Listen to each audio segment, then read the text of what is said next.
하나님이 역사하시는 그 강력한 능력이 엄청나게 크다. 계시가 얼마나 큰지 알아라. 계시받는 정신이 얼마나 큰지 알아라. 왜 주 예수 그리스도의 하나님이라고 했을까? 사도 바울은 예수님을 메시아로 완벽하게 알았기 때문에 그리스도의 하나님이라고 했다. 하나님이 지혜와 계시의 정신을 주사 알게 한다는 말은 지혜의 정신을 주어 깨닫도록 해준다는 말도 된다. 하나님은 지혜 있는 자에게는 지혜로 계시해 주시고 지혜로 행하기도 하시고 지혜로 깨닫게도 하신다. 어느 때는 만물로 계시하시고 꿈으로 계시하시고 말씀으로 계시하시고 여러 가지 계시를 주신다. 계속 사용해야 한다. 지혜로 깨닫게 해주는 것이 지혜의 계시다.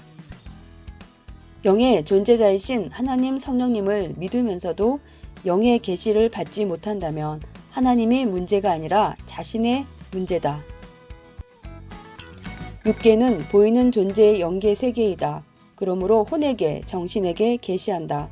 우리가 영계에 들어가서 신령한 것을 보기도 하지만 만물을 정확하게 보고 사람을 정확하게 보고 판단하면서 가야 된다. 그러면 영계에 사는 사람과 똑같다. 하나님 계시를 통해 강력하게 역사하신다 했는데 우리에게 베푸신 은혜가 강력한 은혜다. 어느 시대든지 그리스도를 통해 역사하심을 깨달아야 된다. 생활 가운데 어떤 일이 일어나기 전에는 번뜩 생각나는 영감 직감의 정신이 온다. 그때는 하나님이 지혜의 정신을 주신 것을 깨달아야 된다. 그것을 무시하면 물질의 손해가 크게 오고 사고가 나기도 하고 목숨을 잃기도 한다. 지식과 지혜는 다르다. 지식은 풀밭에 가면 장화를 신어야지 하는 생각이고 지혜는 번뜩 생각이 나는 것이다. 지혜 위에 판단이다. 하나님이 계시의 정신을 주시니 그렇게 하고 싶은 마음이 든 것이다. 하나님 성령님 주도 늘 계시의 정신을 주시니 지혜라는 것을 잊지 말아라. 우리는 책임을 지고 열심히 행하는 게 축복이다. 다른 나라도 살필 정도가 되어야 평화가 오고 이상세계가 온다.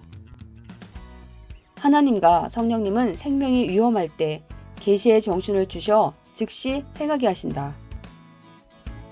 영감, 직감, 예감하고자 하는 정신과 마음이 참으로 필요하니 정신이 살아있어야 된다. 정신이 죽으면 식물 인간이 되는 것이다. 그리스도의 정신을 가져라. 꿈의 계시도 예사롭게 생각하지 말고 잘 받아야 된다. 계시의 정신으로 줄 수 없을 때 꿈의 계시를 주신다. 만물의 계시도 연출을 시켜서 하는 것이 있다. 비유로 말씀하시니 그것을 빨리 깨달아야 된다. 자기 것만큼은 자기가 깨달아야 된다. 말을 했을 때는 바로 지켜야 된다. 안 하면 안 된다. 하나님이 직접 계시하시고 성령님이 직접 계시하시고 설교 때 말씀해 주신다. 계시를 많이 하시는 하나님이시다. 지금은 성령이 옆에 계시어 웬만하면 대화를 하신다. 항상 시대를 보면 메시아를 통해서 가장 생명력 있는 말씀을 해 주셨다. 그리스도가 머리가 되어 그로 말미암아 거의 계시하신다. 주를 통한 계시는 특히 잘 들어야 된다. 정신으로 계시해 주시니 정신을 차려라. 정신을 깨끗이 하여라. 정신을 온전히 하여라. 스스로 받는 영감, 스스로 받는 생각이라 하지만 하나님이 주시는 지혜이다. 하나님 성령님이 주신 능력과 권세를 깨달아야 된다. 시청해 주셔서 감사합니다. 하나님과 성령님이 주와 계시해 주심이 얼마나 귀한지 깨닫고 대하는 삶을 살아보세요.